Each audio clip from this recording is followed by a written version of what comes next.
Welcome to the Mad in America podcast, your source for science, psychiatry, and social justice. Hello, and welcome to the Mad in America podcast. I'm Emmeline Friedman, independent psychosocial researcher, author, and digital data activist. Today, I'm very excited to be speaking with Dr. Janice Haaken. Dr. Haaken is Professor Emeritus of Psychology at Portland State University, a clinical psychologist, and documentary filmmaker. In addition to her work as professor at Portland State University, Haaken has taught as a Fulbright scholar at Durham University in the UK, University College Cork in Ireland, and as a visiting professor at the London School of Economics, York University, and University of Michigan, Ann Arbor. Jan's documentaries focus on people and places on the social margins, drawing out their insights on the world around them. She has received numerous awards for her filmmaking, most recently the Lena Sharpe Persistence of Vision Award at the 2019 Seattle International Film Festival.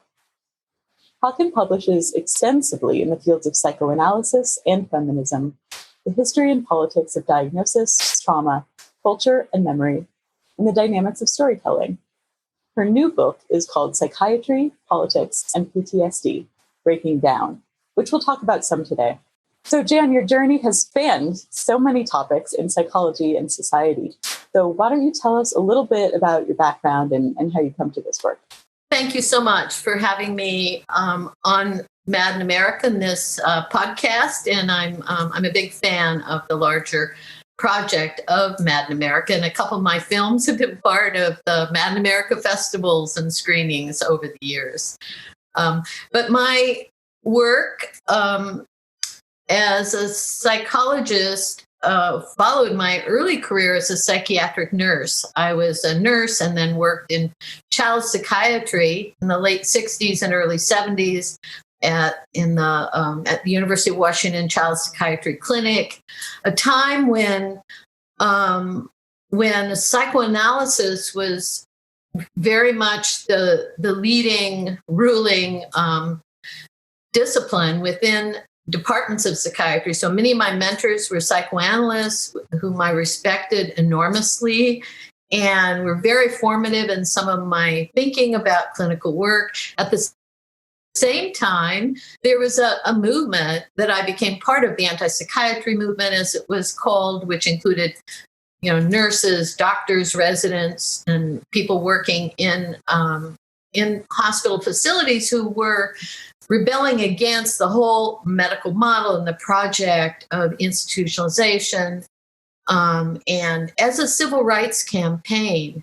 So I was very much in this creative confluence or cross currents of psychoanalytic thought that remained very important to me. I am a psychoanalytic clinician and social theorist. And at the same time, from the very start, I was kind of nurtured in this world of critique, this mix of ideas that became very much part of the broader critical psychology project and the social movements of that period, the anti-war movement, the feminist movement, the civil rights and deinstitutionalization movements, the sexual revolution. And it was formative for me in that conflict and struggle were an impetus for change and growth. And there was a lot of interest in the ways in which our distress, our struggles could propel us forward. And that, I think, became part of my critique of an excessive use of trauma and the trauma paradigm a few decades later to frame states of distress that seem to move too much toward pathologizing. So at any rate, those were very formative years for me. And after my early career as a nurse, I went to graduate school in an institute that was very much influenced by the Frankfurt School of Critical Theory, psychoanalysis, Marxism, and interdisciplinary inquiry. And so I was trained as a clinical psychologist, came to Portland State and was hired on the faculty and kind of an odd duck in an experimental behavioral department. But and have enduring affection for my colleagues taking me in there because I was so different and departed from the main prevailing paradigms, but that's another story. But I had a kind of different career trajectory because I came out of working class trade in nursing and then moved into academia and was very involved in the women's health movement during that time and its critique of psychiatric diagnoses. Some of my earliest papers were on also folk diagnoses. I became really interested in concepts like codependence and love addiction that were taken up and kind of valorized by feminists, and kind of unpacking those diagnoses. Were those folk diagnoses helpful or not in advancing women's grievances? Also taking on diagnoses in the personality disorder and neurotic anxiety disorders areas of the DSM project, and looking at some of their history. So a lot of my follow the history of diagnoses as it relates to theoretical and applied issues in feminism. Yeah, so it sounds like you're really a liaison between the currency of mental health diagnosis and critical and activist movements elsewhere. Is that accurate? Yeah, and I think in the larger critical theory field, there's and this includes a lot of the theory in psychoanalytic feminism, psychoanalytic feminist film analysis that I've followed in my work. You get this really hyper abstract, remote theory, and then you get these very practical projects that you see more community psychology, where people are on the ground, and the theory's pretty thin. And pretty pragmatic. The conceptual grounding of projects is pretty pragmatic and limited. So I've been really interested in this navigating between kind of the high theory and the more, theory on the streets, the praxis that comes out of social movements. And, in clinical work where I was trained and was active for years, there we would have case studies that were extremely extensive and detailed review of case notes and interpretations. And I tried to take some of that methodology into my film work and social movements that I still feel there's too little reflection or analysis of problems that emerge in social change, in particular radical social movements. How do we learn from, a demonstration? How do we learn from these coalitions we're forming now? And I've been involved in here in Portland, rather than just, calling for things that are important and mourning our defeats, celebrating our victories. How do we learn in a deep way from social change work? So that's kind of where my heart is and has been for a long time, is bringing psychoanalytic feminist theory and critical theory into the disturbances and pathologies of social change, as well as the health and resilience of social movements. So in a lot of ways, you bring sort of a critical psychological lens maybe to debriefing or unpacking social movements with the people involved in them? Yes. And so one example, one of my early films is called Guilty Except for Insanity, set at the Oregon State Hospital, a site famous for where the One Flew Over the Cuckoo's Nest was shot. And we were able to get clips from that film for free to use in that documentary. And it came out of my own interest and my students' work on the deinstitutionalization movement and the issue of over pathologizing and confining people in conditions that are very much like prisons, and overuse of the jails. So I we approached that documentary, though, of why it's so hard to get into that hospital and why it's so hard to get out were the questions that guided that project, as well as the intersection between the criminal justice system, the prison system, and the state hospital system. That particular juncture of institutional and rules that govern madness, who's mentally ill, who's mad, and who's just bad, And so there had been a practice in the field of psychopathology to kind of bring out someone with this diagnosis of schizophrenia and interview them and bring out someone who's bipolar. And I wanted to more deeply understand how patients who enter that hospital themselves thought about their diagnosis, whether it was correct, and their analysis of the institution and conditions of their confinement, as well as the staff. So it became its own kind of exploration of kind of states of subjectivity that are conditioned by institutionalization, but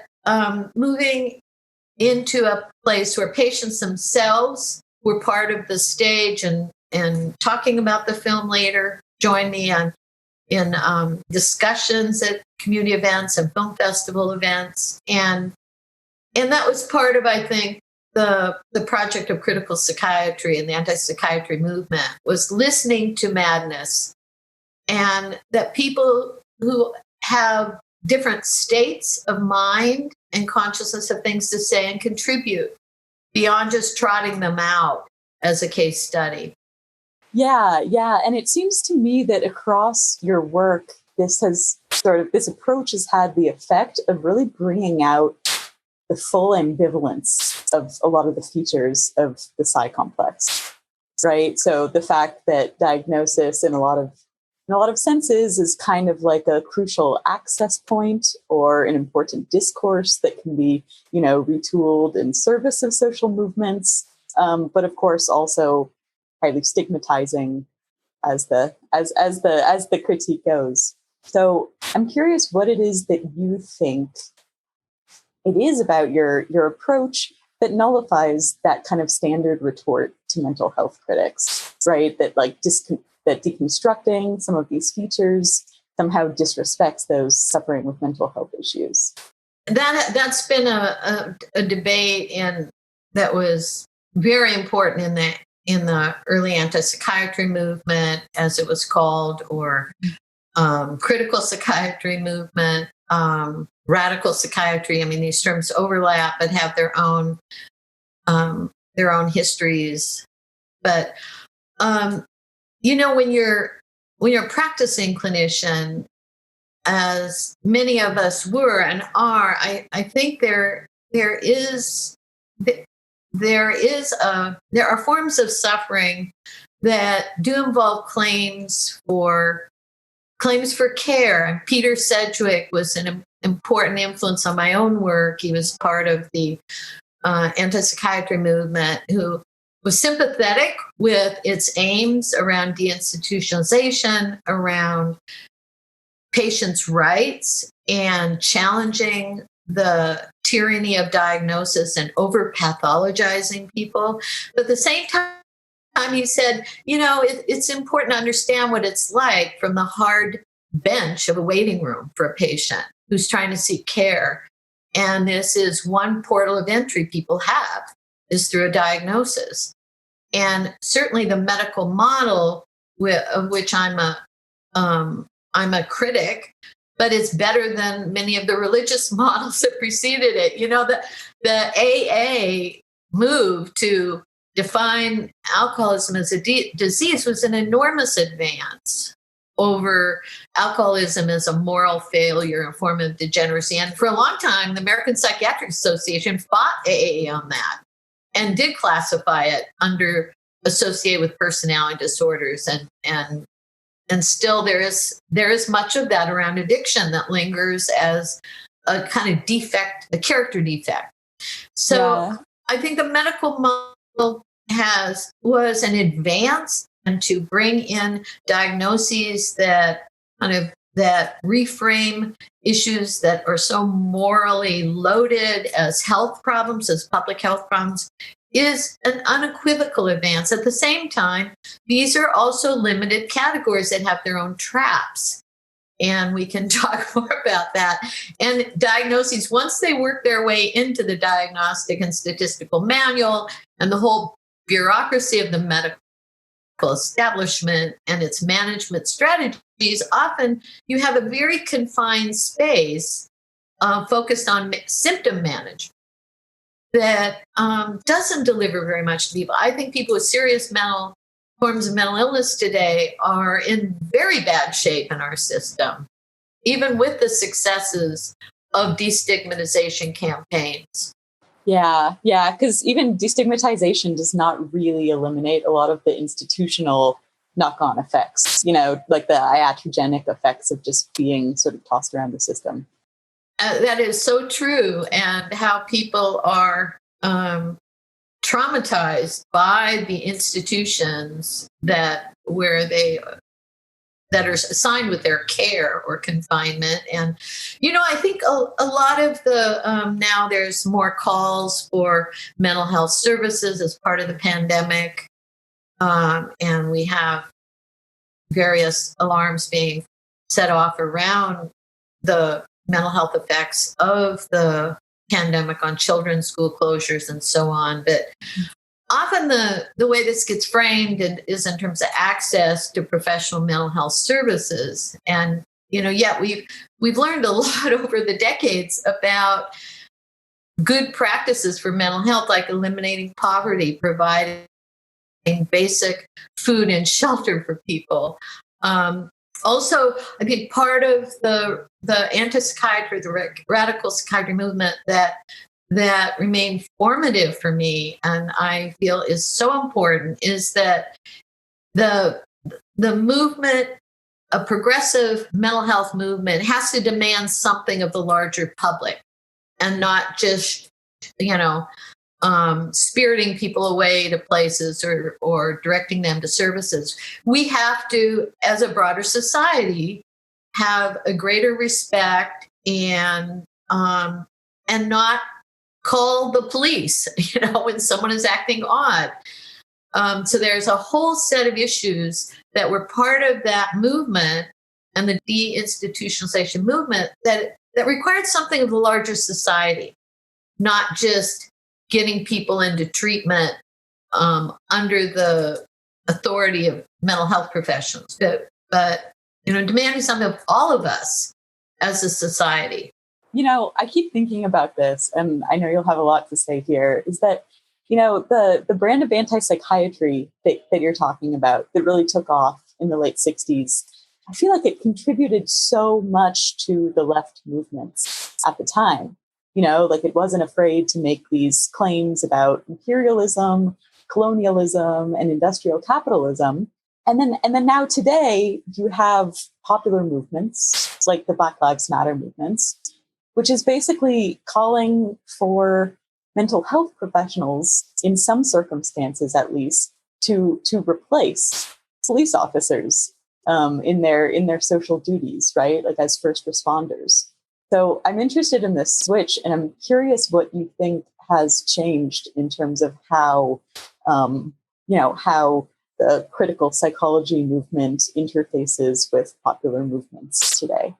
Yes, and that's a historical trajectory I've taken up in my new book on psychiatry, politics, and PTSD, as well as in other work. But I think in terms of the place of what some call major mental illness, the schizophrenias and psychoses, in the context of the radical psychiatry movement, there was very much a romanticizing of madness too, where the person diagnosed with schizophrenia is seen as a kind of folk hero, a poet speaking to the madness of the social order. King of Hearts, one of my favorite films, it was very much that text of, reversing who's crazy and who's mad, the madness of war. There were a lot of films that cast the the mentally ill is the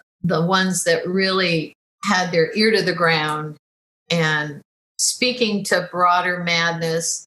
And then, of course, by the 70s, the medicalization of madness and the move towards pharmaceutical treatment meant, that people were only listening to someone with schizophrenia long enough to put them on meds. There was very little in the way interest in what people were saying with who were psychotic or odd in some way in how they communicated.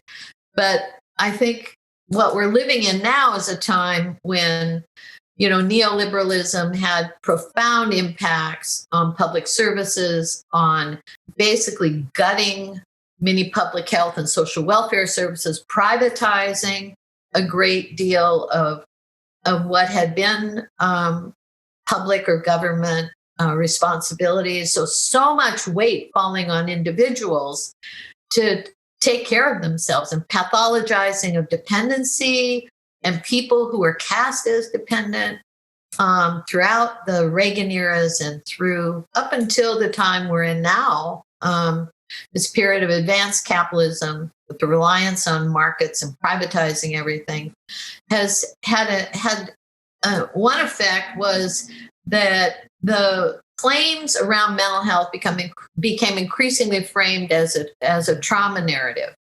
And I don't know if we could maybe go into that, what you gain and what you lose when you frame your distress as a trauma through the lens of a trauma diagnosis.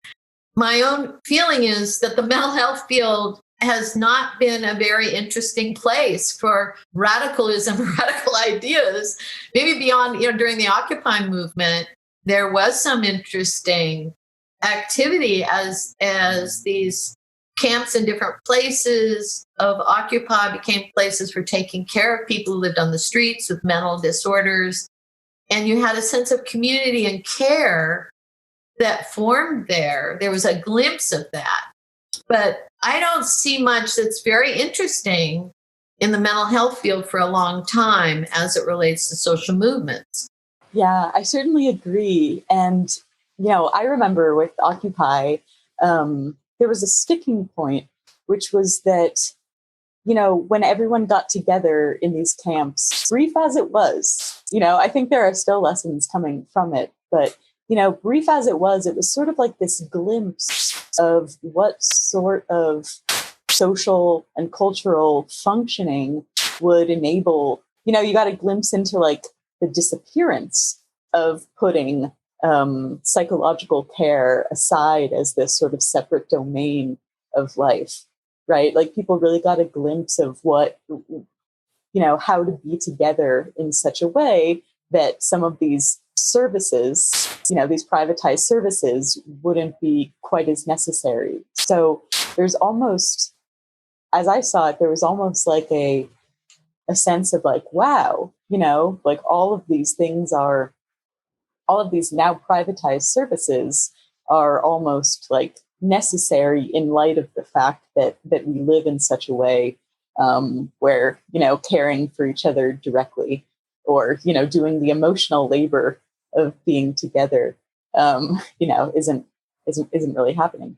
Yes. And I think that that period of the Occupy movement, it would be good to revisit that as a case study in community mental health and what it means to rely so heavily on professional mental health professionals. And I've been one, I do not disparage mental health services per se, but I do think as part of the critical psychology project, we are, even as practitioners, interested in looking at how our work becomes part of a larger ideological edifice for a capitalist society, where everything becomes privatized, where suffering becomes managed through professionals and shunted aside. And with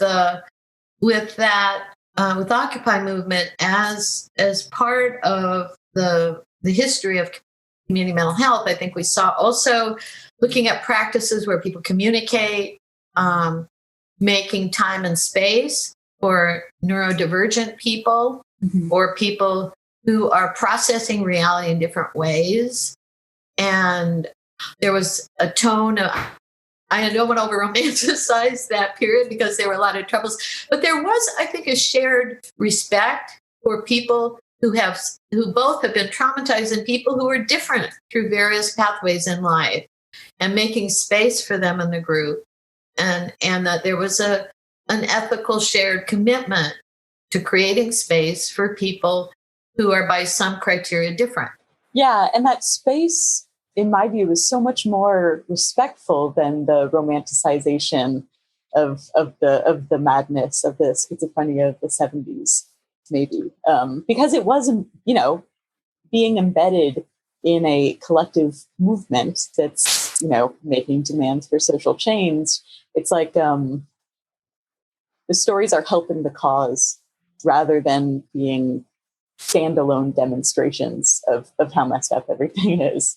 Yeah, and I think different periods of history of social movements bring different insights and ideas, as well as open up possibilities.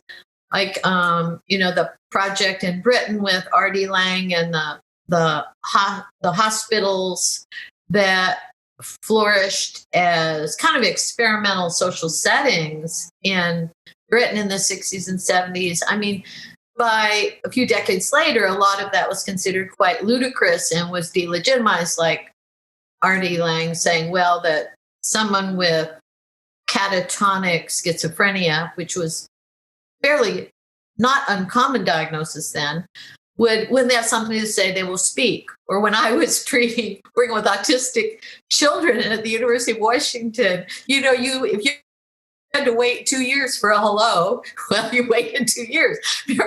I was never patient enough to work with autistic children. I tended to work with the more aggressive ones that were more active. But there was something to that stance of patiently waiting but it was also later considered as completely romantic and misguided. And because there are other things operating for people other than creating a safe space for them, to speak. So I think the Occupy movement wasn't burdened by those practices. And many people knew that there are people with forms of mental illness that have to be recognized their own terms, but also have things to contribute to the community and deserve the same respect as anyone else in a group. Yeah, absolutely. It really coincides with, the direct democracy efforts of that time. I think that frame kind of gave people pause about, okay, in what ways can we make space for people such that we can be living out our ideals of collectivizing all these voices. Yeah, I mean, you had also asked about the role of the role of critical psychiatry or community mental health practices in the movement for Black Lives over the last year. And as the professions run primarily by white people, many people are struggling with the history of racism and white supremacy in our own professions. How do we draw on these histories to address difficult questions and how we're called upon to do more than just include a week on multiculturalism in our classes or CE credits, 4 credits at the APA convention in your multiculturalism courses. And that's not a bad thing, but of course it has the obvious problem of serving to rationalize and the system in this perverse way, in assimilating and integrating into basically an unchanged set of paradigms, the claims of marginalized groups. That assimilation is it's really common, and it's really difficult because, as an activist, it's hard to say, hey, stop, like what looks like progress, that's not actually a win, because it kind of doesn't go far enough. I draw on, in my own activism, I've been part of a group, a coalition here in Portland, began as Defend Democracy. We all came out of activist backgrounds, supporting the Black Lives Matter protests here, and as a multiracial coalition, putting on events, including Inaugurate Justice last week, a rally in March here. And, they're always, and with my documentaries, I'm also working with BIPOC communities, and it's very difficult coming out, I'm a white, petty bourgeois professional, older woman coming out of a particular background of privilege, and how to acknowledge that, but still you have to have authentic relationships and really, and not simply be there and consider your guilt and discomfort some kind of gift to the movement, because you're there and going to kind of subjugate yourself in a masochistic way to be beat up on. I mean, so I think for me, I draw on and try to bring psychoanalytic ideas into that work by saying, there is a collective transference we bring to social movements where we all bring our blind spots and histories of hopes, desires, but also trauma and suffering. And we kind of reenact those in various ways in our groups together. And I think for me, it's been about the practice of being silent and kind of containing and internally processing the tensions in those group settings that can be very intense. And the more hope and possibility, the more prone the group is to disappointment and scapegoating, demoralization, where someone becomes the bad guy. And I mean, it's, if you can't take the heat, you should not be in those kitchens.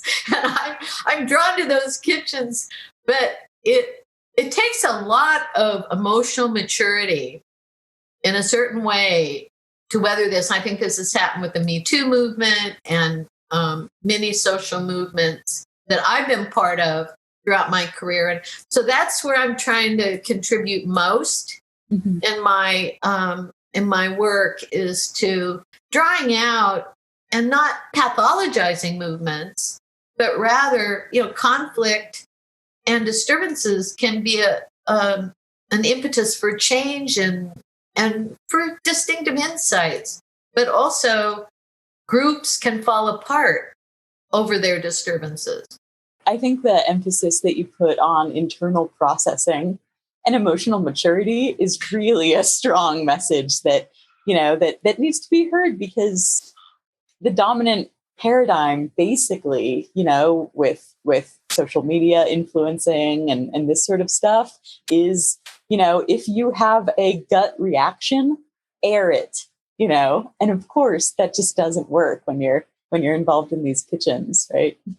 And as more, the social media obviously has been identified as a pathogenic vehicle that we're supposed to find a way to personally inoculate ourselves from.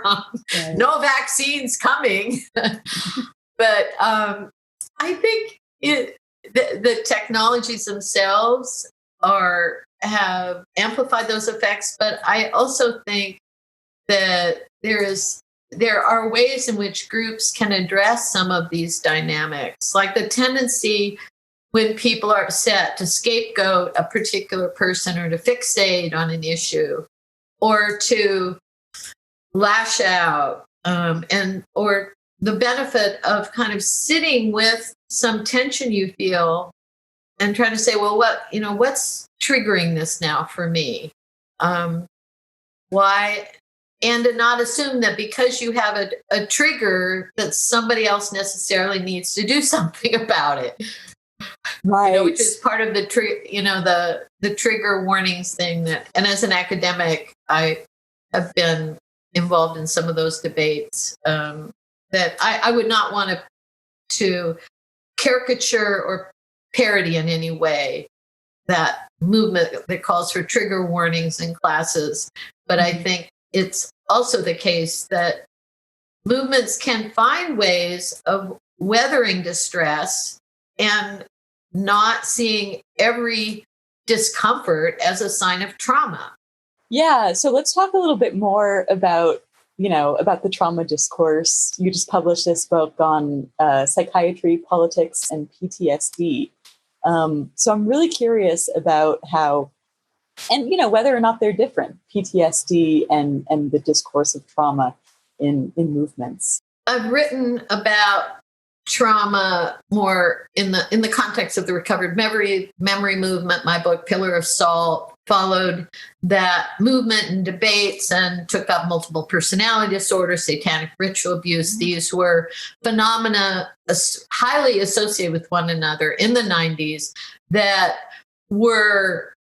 kind of dominated the mental health field throughout the 90s. And vast numbers of clinicians, including people with PhDs, believed that there was a network of Satan worshipers around the country that were secretly sexually abusing children and burying them in places so effectively that they could not, that they covered their tracks. Professionals believe this. Now we know satanic ritual abuse and pedophilia is an obsession of the right-wing conspiracists. But in the 90s, this was a widely accepted set of ideas and conspiratorial paranoid thinking tied to the trauma therapists of that era, where very educated people, by many measures, educated people, believed these theories. And it was scary to challenge them. So when I would do interviews, I carried out field research on how crisis centers were accepting the satanic ritual abuse conspiracy theory. And it was like questioning the Holocaust, being a Holocaust denier. That was how a lot of feminist clinicians said, how can you question this? That women are speaking of this and you do not question women speaking to it. And I said, well, my routine answer was, as feminists, we have enough to fear in the world from known documented threats. We don't have to make up new ones. We should be careful about the threats we add to fear, things to fear in the world, because that's a problem that we've had to address as feminists, is not being fearful of public life. And now you're inadvertently reproducing a kind of paranoia that is not helpful. And many women getting more ill, mentally ill, through a process of recovering more and more disturbing memories, more graphic and dramatic scenes from childhood of torture at the fate of their parents, neighbors, pastors, in the basements of churches and homes that had not been identified. I mean, it was, by some, you might see it as a time of group hysteria or moral panic. So my interpretation I was interested in why these ideas took hold, not just in the debunking of them, of which there were many many, especially experimental psychologists, saying, why are these narratives resonating with people? And one line of analysis that I also pursue in my new book is that as we entered a period where social services were being dismantled, including mental health, including the social welfare state, and more burdens were put on the individual to manage their own lives, and the mass movement that was called second wave feminism had faded out, it took a more and more dramatic story to break through the threshold of indifference to suffering. So everyday misery, just everyday distress was not enough to move the media or to move the power brokers. In the clinical field, you know how in a family, you can have someone throw a bigger and bigger tantrum to get attention. It was the attentional arms race or something. It was the attentional arms race. I love it. So and these stories got more and more dramatic. And also were about legitimizing a fight for authority and voice among women clinicians in the professions, and the history of silencing women and children, and it, not in any malevolent way. I think there were a lot of feminists and women clinicians who jumped onto that bandwagon because it was a moral crusade. Very little self-reflection attached to it, but it was as much about the competing authorities, including in the law and the mental health field, as it was about how you let children and women speak and giving them voice about what's upsetting them. So I felt, and a lot of that book was showing how it was driven by crises in the mental health field in the context of neoliberal capitalism that had undermined so much of an earlier progressive community mental health movement. And I continue with that same line of analysis with PTSD. PTSD is the one diagnosis from that field that has survived the various categorical purges of some of those, like multiple personality disorder. And it came in through another route through dissociative identity disorder, but it's been really sidelined. So PTSD is that scrappy survivor. And it came up all the time when I was doing field research in crisis settings, following the military, in making this film, Mind Zone, Therapists Behind the Front Lines. I was able to go to war zone in Afghanistan, follow therapists, and also through the state hospital, I was interested in when clinicians invoke and use that diagnosis, that it was more about the management of situations where clinicians were feeling pressure to provide something, but also feeling the pressure of social movements to care for people in a way that didn't stigmatize them, because it's a redemptive diagnosis. And I don't know how much you want to get into that, but basically I frame it as a symptom of a crisis in the field of psychiatry, and that it lost its progressive potential as it became more and more incorporated into the taxonomy of DSM and a whole institutional apparatus, including the military and VA systems, and became a kind of management strategy, a kind of compromise between we have to do something that, but it's a very narrow frame as it's used as a diagnosis for the context of what gives rise to the symptom. It depends on what's called an event schema or an index trauma that rules out vast amounts of experience. And so I try to show how it ultimately silences people who even benefit in some material way or access to service through the diagnosis itself. Yeah. So in its role as a sort of catch-all in this moment, you're saying it necessarily reduces the context that individuals would be able to provide in telling their stories? Well, I think there are two aspects of the diagnosis as it relates to the social psychology of it that I take up in the book. One is that it does, as it becomes part of, a popular lexicon of everyday use, which I don't challenge so much here. I think people use it as a shorthand way of saying something happened to me that has really messed me up, and it stays with me. I'm having trouble shaking it off, and it's not my fault.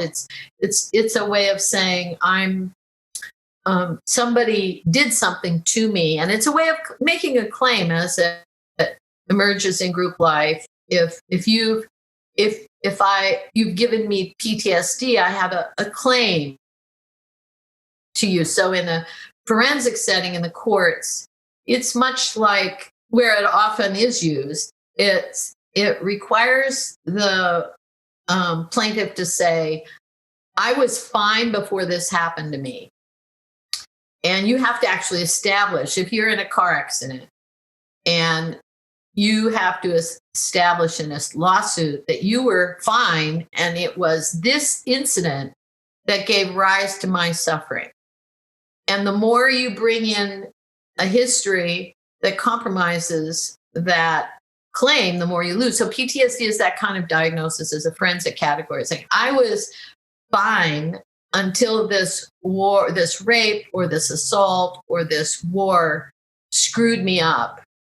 And therefore, I have a claim on someone here to do something about it. So in that sense, it's redemptive. It's an everyday, it's a redemptive diagnosis and allows claims to be made, which was very important in the early feminist and anti-war movements, to say it's where women were also facing claims like, well, good women can't be raped.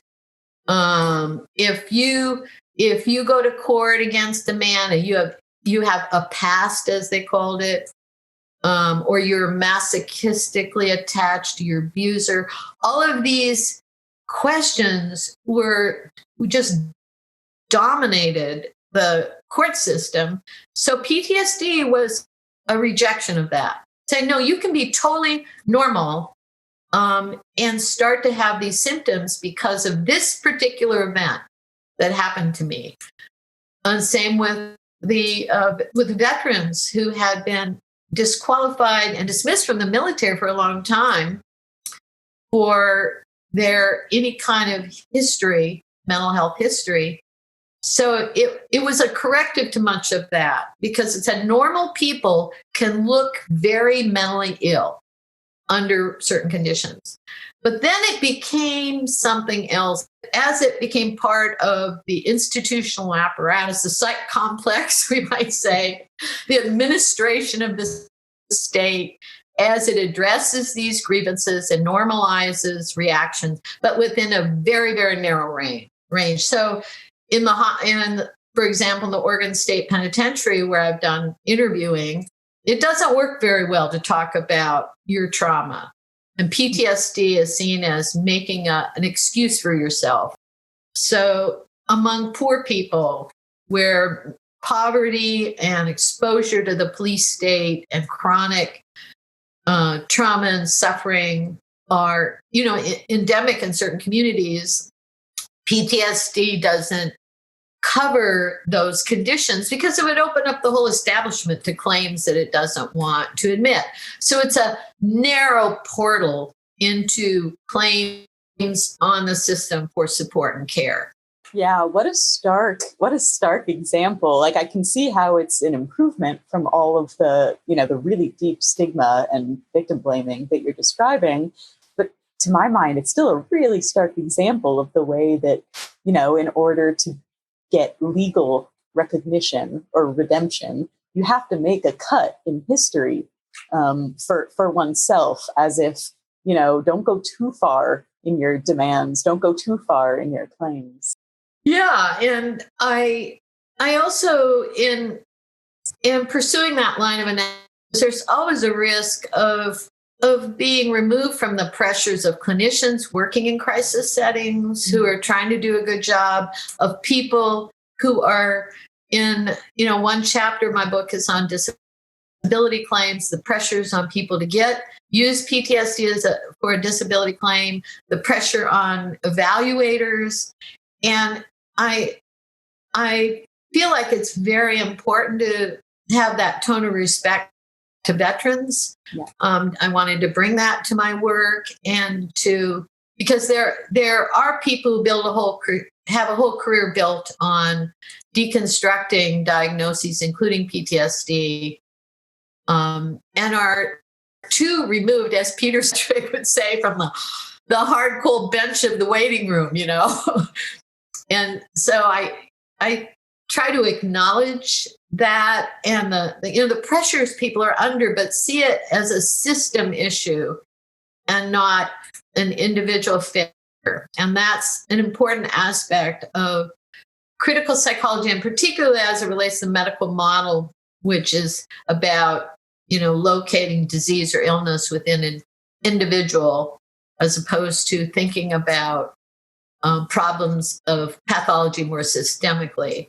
Yeah, and I suppose maybe there's an element of patience involved, like if enough individuals recognize the same index trauma, which is basically, the human cost of militarism and of imperialism, then after a certain amount of time, you can sort of point to that event and notice its similarities and say, hey, look, what are the real social costs and benefits to this? And I think there are progressive clinicians and anti-war veterans groups that have pursued that strategy, that the cumulative effect of normal people suffering symptoms for long periods of time can contribute to a broader progressive social movement, including anti-war movement. I don't think that's the case. And so to make my argument that this is not been the history of the diagnosis is, to me, a case study of how diagnoses basically fail, even the ones that carry the mantle of the social movement fail in terms of our interests in, as critical psychologists, in creating more space for acknowledging and reducing human suffering. And the way I pursued that line of analysis was looking at what are the index traumas throughout the history that have been part of trauma diagnoses. Since World War I, the most redemptive trauma diagnoses, and they were precursors to PTSD, were ones where it was an external threat. So shell shock was framed as something comes at you from the outside. And part of what was important about Freud's work after World War I, he was saying a lot of the pathology is not by threats from the enemy. It's something within the military itself. It's wanting to live up to the ideals that you've internalized and comply with the command structure that also is pushing you into situations to do what you to be immoral. So if you have a paralysis of your arm, you can't move your arm, you can't pick up the gun. Mm-hmm. So he talked about shell shock as an internal conflict that was really about military hierarchy. Most of the psychiatrists and psychologists were in shell shock talked about it being an external agent. And similarly, when I was tracing the index traumas that tend to be used in the military MBA, they tend to narrowly focus on something coming at you from the enemy. Kind of another version of shell shock, of something coming at you. There's very little, in fact, it's explicitly forbidden when you're in military service to address conflict within a command structure. And a lot of the struggles are still of the type that Freud described within a military, the Abraham and Isaac story, and how, young men and now women are sent off to war and sacrifice to fight, as Muhammad Ali saying, fight the white man's struggle. And for the most part, the PTSD stories that find their way in the clinical literature have been incredibly sanitized. And so and partly for reasons that are understandable, it's very difficult if you're a psychologist or psychiatrist working within the military to allow space for grievances against the military structure. Yeah, so fascinating that, maybe to the layperson getting into critical psychiatry, it would seem like the most radical possible thing that it could do would be to connect, the individual to the level of society and broader social functioning in a sense that would be recognizable to popular mass movements, right? Like anti-war. But in fact, it's really this kind of like a smaller social structuration where a lot of the struggles come from, and that that interests are so vested in protecting and preserving like this command and control military hierarchy. Yeah, and I think it's also there has been an aim on the part of many wonderful progressive clinicians to use PTSD to depathologize reactions to war. But I also try to show how actually the main effect is the opposite. That, and I look at the history of personality disorders as they're used in the military, and then much of the early PTSD movement was to re-diagnose people who had been discharged, dishonorable discharge from the military under the personality disorder category. And there have been a number of successful lawsuits by veterans groups for that use of the personality disorders. And that was one reason why the psychiatric data looked so good during the Vietnam War, was that the military psychiatrists tended to discharge people under personality disorders, and you are not eligible for benefits under that. And it's very, very stigmatizing. So I became interested in, so what does it mean to swap them out, to reframe these veterans as suffering from PTSD? And it's better. Like the alcoholism is a disease rather than degeneracy, but it also has certain costs, and there are, it's still a disorder, and you pay a price when, as early feminists knew, anytime you complain through the lens of a disorder, there's a price to pay. Anytime your rebellion is through a psychiatric disorder lens, you have to look at the trade-offs there. And so to me, PTSD is a containment strategy, and a more costly one than I think many progressive clinicians who use this recognize. And interestingly enough, most of the critiques, including ones I include in the book, of PTSD as a diagnosis, come out of the global psychiatry movements and global mental health, where clinicians see how this is used in other political and cultural contexts. So that was of interest to me, how where the critiques come from, and they haven't been from the trauma therapy movement that's still very big in the United States, or the mental health practitioners in the United States. So I think it's really worth attending to what people are seeing of the international export. PTSD is a big international export of American psychiatry to other conflict or crisis zones. So other crisis zones are recognizing its value as a containment strategy, basically, and saying, hey, okay, this is kind of a way to temper the individual pathologizing, but also make sure that none of the intricacies of how our institutional structures work. Yeah, well, I think there are several lines of critique. One is that a lot of the aid effort goes towards mental health management or treating problems as clinical issues, when they really relate to collective suffering and collective ways of remembering and building an account of what happened. Because PTSD is partly tied up in the history of contested memories, how you remember the sources of your suffering. And so many say the way clinicians come in and tend to privatize and hyper-individualize suffering, it really dismantles collective forms of storytelling and struggling over, how do we build an account of what happened?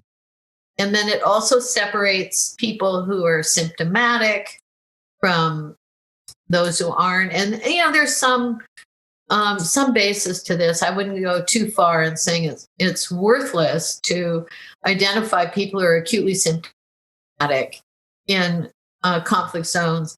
But one of the critiques is that so much of the funding now from NGOs is based on bringing back to big donors trauma stories that are riveting and dramatic, and that rather than material supports that can make a difference in how people recover from war, basic, things like water, food, kind of helping people rebuild their communities. Yep, all of these resources going to these trauma projects, which thrive on a very dramatic story, and often it's a virtuous, redemptive one of the surviving soldier who has riveting tales, about what they survived. So it's kind of clinical tourism at its worst.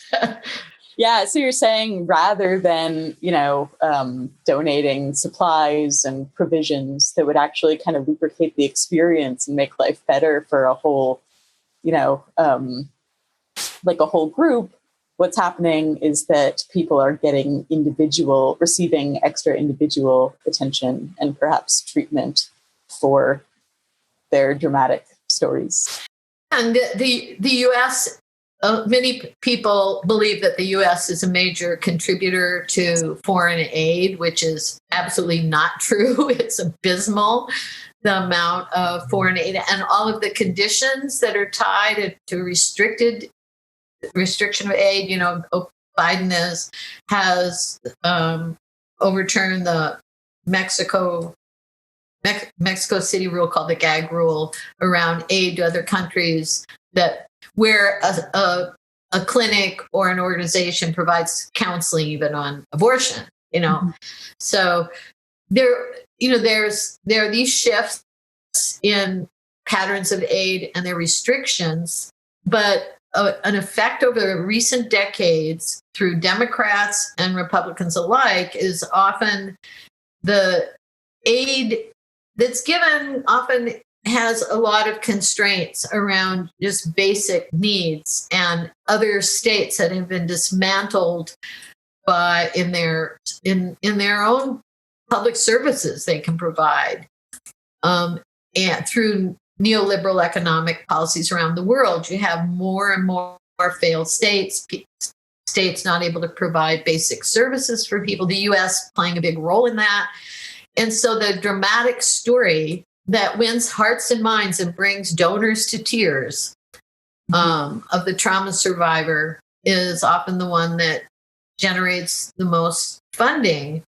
And I don't want to downplay that aspect of the individual trauma story as representing something of the group. And some films and novels do this very well. But it's been a very pernicious side of international fundraising and donor practices. And I try to draw some of that out and the insights of people who work in global mental health in my book. Yeah, well, this has been incredibly fascinating. I'm so grateful for your ability to bring out all of these tensions and to show the areas where there's been progress, but also what the current sticking points are relating to PTSD and to collective memory and global international aid. We've covered quite a lot of ground today, right? Yeah, so this has been an amazing conversation. I'm going to be digesting this and reading your book. So thanks a lot, Dr. Haaken. Thank you so much, Emmeline, and for the wonderful work of Mad in America that still carries on that torch and those insights that have not been extinguished yet, but hopefully will flourish in this new era of political possibilities. Hear, hear. Thanks a lot. Thank you for listening to the Mad in America podcast. Visit madinamerica.com for more news, views, and updates.